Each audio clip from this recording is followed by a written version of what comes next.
ഇന്ന് നമുക്ക് ടേസ്റ്റി ആയിട്ടുള്ള ഒരു ഈസി ആലു പറാട്ട ഉണ്ടാക്കാം.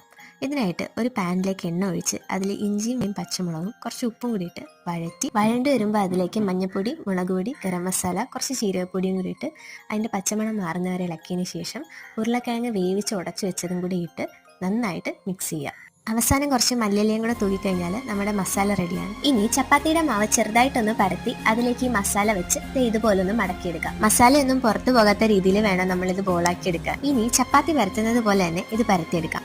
മസാലയൊന്നും പുറത്ത് വരാതെ വേണം നമ്മൾ പരത്താനായിട്ട്. ചെറുതായിട്ടൊക്കെ മസാല ഉണ്ടായാലും കുഴപ്പമില്ല, എന്നാലും മാക്സിമം മസാല പുറത്ത് വരാതിരിക്കാൻ ശ്രദ്ധിക്കാം. ചപ്പാത്തി ചുട്ടെടുക്കുന്നത് പോലെ തന്നെ നമുക്കൊരു പാനിൽ ഇത് ചുട്ടെടുക്കാം. ഓരോ സൈഡും തിരിച്ചിടുമ്പോൾ കുറച്ച് നെയ്യ് തൂകിയിട്ട് വേണം നമ്മൾ തിരിച്ചിടാനായിട്ട്. അതുപോലെ ശ്രദ്ധിക്കേണ്ട ഒരു കാര്യം എന്താണെന്ന് വെച്ചാൽ നമ്മൾ മസാല ഉണ്ടാക്കുമ്പോഴും വെളിച്ചെണ്ണ യൂസ് ചെയ്യാൻ പാടില്ല. സൺഫ്ലവർ ഓയിലോ അല്ലെങ്കിൽ നെയ്യോ അങ്ങനെ എന്തെങ്കിലും വേണം യൂസ് ചെയ്യാൻ. സോഫ്റ്റ് ആയിട്ടുള്ള ആലു പറാത്ത റെഡി ആയിട്ടുണ്ട്. ഇതിന് തൈരും കുറച്ച് സവാളയിൽ നാരങ്ങ പിഴിഞ്ഞ് വെച്ചതും അച്ചാറും ഒക്കെ ഉണ്ടെങ്കിൽ എല്ലാവരും ട്രൈ